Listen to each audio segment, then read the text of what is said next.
Hello, everybody, and welcome back to 50 Shades of Tay. I'm Taylor Gonzalez, and you guys, right now in theaters, there is a very special, very fun, very spooky season movie called Your Monster, starring Melissa Barrera and Tommy Dewey. And I have the costume designer with me today, Matthew Simonelli. Matthew, how are you doing today? I'm so good. I'm so good. How are you doing, Taylor? Oh, so good. It's the morning after Halloween, and I can't believe we're alive and here. We Crazy made it. times, crazy times. Such a fun night. I have to start off because you are a costume designer, and Yeah. Halloween is known for its extravagant and, ridiculous costumes. What did you dress up as last night? You know what? I actually didn't dress up this year. I kind of, I know. I sort of flew under the radar. But the past weekend, I sort of dressed up and I went to kind of like a very sexy sort of like fetish party. So there was like a lot of like black mesh All that right, I all right. worked in. Yeah, totally. That's fun. I overthought my costume for Halloween because like I wanted to be the Dune popcorn bucket so bad, but I Yeah, didn't know how to make that. So I waited till the last second and I ended up just wearing like all black and then I have like a face hugger from Alien. So just like sure. wrap that around me. It felt very lazy. So next year I need to not overthink it and just do something fun. But yeah, I just love Halloween. I love dressing up. It's just such a fun time of the year. My piece of advice for Halloween is it's all about the accessories. It's all about the accessories. And the more accessories you have, the better. Like I just feel like it's about the hats, it's about the jewelry, it's about the glasses, it's about like the belts. It's just like add it all on, Mhm. and like I feel like that's kind of what creates the costume in a All funny right. way. All right, there we go. That's great advice. And now next year I'll plan something and I don't know, surprise everybody. Like nail the accessories and then everything else will take shape. Mm-hmm. Yeah. Oh my gosh. Well, you are forgiven for not dressing up last night because the costumes you designed for your monster are gorgeous. I have a favorite, which is the Bride of Frankenstein costume, which we will get to. But how did you get attached to this project of your monster to become the costume designer for the film? It's really funny. I'm not exactly sure. I think that somehow our director Carolyn had come across it. I think that maybe my agent had put me out for it. I'm not really sure how it all came to be, but I had worked on a TV show called Search Party that Carolyn, I think, independently and her producer Kayla Foster were kind of big fans of. So they kind of had as an idea of my sort of sensibility or kind of where I can go. And I think that there was an aspect of that that they wanted to bring into Your Monster in terms of the funness of it and the kind of the zaniness and like just kind of creating a world that our viewers could fall into, but that felt different enough that we could just kind of surrender into this kind of crazy world where anything can happen. Oh yeah, and I love the costumes, and I'm so glad that you were chosen to be the costume designer for it because it was just such a fun Me movie. too. And each scene, there were so many costumes too. Like each scene, she was wearing different things, different outfits. And the Bride of Frankenstein costume, first of all, was that always in the script that that was the outfit she was going to be dressed up as for the party, or is that something you guys came up with together? Yeah. So it was in the script initially as Bride of Frankenstein, right? And when I was talking to Carolyn, she was like, it could be really sort of like anything. It could be any sort of iconic female kind of horror character.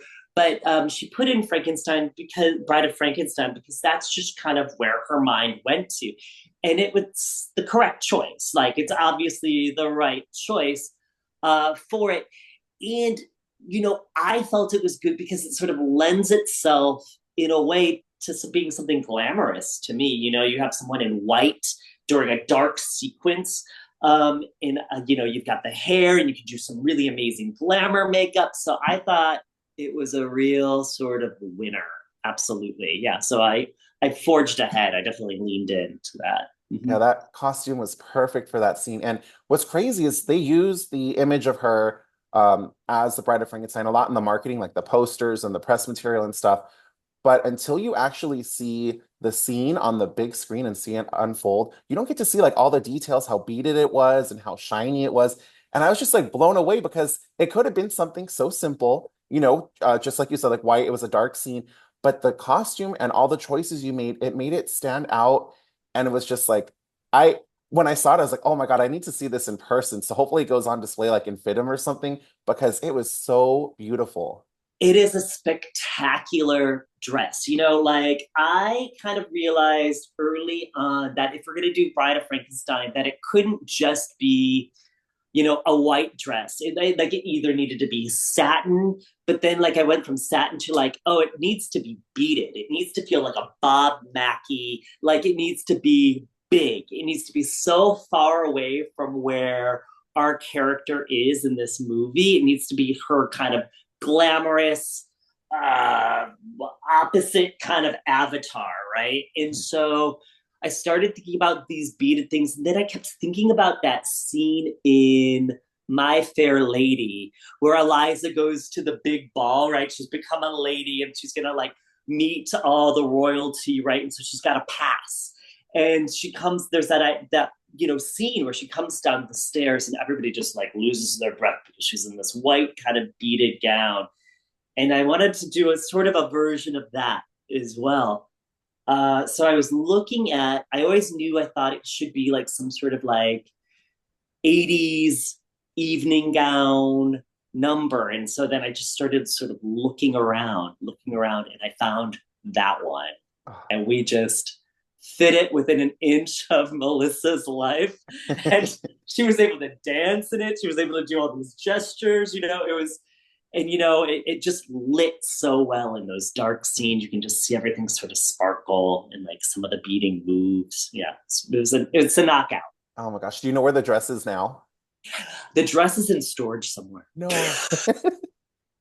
No, that's so sad. Hopefully, It's so funny. hopefully it'll come out and have another life somewhere. But right now Yeah. it's in storage, uh, probably in New Jersey. Yeah. that's literally the answer I get the most. Whenever I ask like where an iconic costume is, people always say storage. And it's like, man, because FITM has such a great gallery. I don't know if you've ever gone to their like exhibits they have there. Ah, So FITM is gorgeous. amazing. My friend Christina is a curator over at FITM and does sometimes the Hollywood That's my favorite. the like film exhibits. Yeah, great school, great exhibits, great resource for designers Mhm. actually. Yeah, Yes. So all you have to do is send her a text and just say, hey, this dress is in storage if you need something on that's display. right. That's right. I'm gonna send it your way. Oh my gosh, I love it so much. And I just think it really adds to that scene. And what a spectacular outfit. Thank you so much. It's yeah. It like the minute she slipped it on, I knew it was the one, and I pushed for it for sure. Oh, that is great. So Tommy Dewey made a hilarious but also charming monster in the film. And my first question about that is, what was your reaction when you saw Tommy in all the prosthetics and made up as the monster for the first time? It was wild. I wasn't sure what to think actually because I kept on looking at him and like I know he's in there and he's in there and you can see him and he's able to make all his faces. That's kind of amazing. And at the same time, I was still kind of like blown away by like what am I looking at? Who will like and how is this all going to come together? Because when you're initially sort of fitting the costumes, you sort of have an idea of what the makeup is. I think at that point I had only seen it in photographs, not in three-dimensional, but just in photographs and some mock-ups. So we were fitting this costume and I was like, how is this all gonna come together? And we were such a limited budget, we were on a low budget and we were moving really quickly. So I'm really lucky, I think, that it all kind of came together just right. But the fact that he's able to kind of emote through all of those prosthetics, Yeah. wild. So talented, The Mhm. team that did that makeup, amazing. Yeah, it looked incredible. I was wondering what it was like to dress a monster, if that is something you have done before. And then also, did you have a favorite look of his throughout the film? I mean, yeah, so it was have I dressed a monster? Like, no, I don't think I've dressed an otherworldly monster. before. No, I think this would be my first time doing that. Um, and it was really interesting to try to figure out what the concept is to kind of be like, well, where does this monster come from? What does this monster wear? Why is he wearing this stuff? What's going on? Like, whoa, if he's a part of Laura's imagination, what does that mean? Like, what are the cues? What, like, why? Just why? Why is he wearing the thing? And so we ended up kind of going with this, like, he kind of has this base costume where he's got this kind of mohairy cardigan that's kind of monstery and furry, and then this kind of like pattern, olive green, earth tone shirt, and then these kind of corduroy pants. Everything's kind of fuzzy and has texture to it, right? Monstery. And then I thought, oh, is this sort of like Laura's dad? Or is this someone that's like lived in the house and maybe there's an old cardigan that was left up in the attic and this is kind of something she found as a kid and now has made a story about? Those sorts of ideas, yeah. Just what a fun character. I don't know that I would be able to keep a straight face with him acting opposite him because it's just so funny to see someone in the prosthetics and like you said, they can emote so well and just hilarious to me. Yeah, he just brings so much energy to it, right? And I think with something like that, sometimes between the costume and the makeup, it can really sort of overshadow the actor, right? It Hmm. can kind of become too big. And he really just fills the space in a nice way where he's coming through it all, right? It Yeah. doesn't overwhelm him at all. Yeah, I Yeah. loved all the acting choices he made when bringing this character to life because I was like, oh, this is such a different, unique take on a monster. And I just thought the chemistry between the two of them, especially the scene where they're sitting down on the couch watching movies and they're just like having their back and forth banter. I thought that was excellent. so so sweet, so fun. Their energy is so good. And like, that's kind of like the playful attitude of the movie where you're like all of a sudden you're like, where are we? We're here now? We're like there's playful banter. They're on a couch together sharing Chinese takeout. Mhm. What's happening? Where are we going? Yeah, exactly.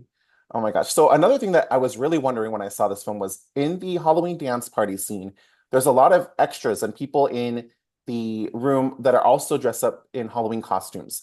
Do you know how many Halloween costumes you had to come up with for all the extras?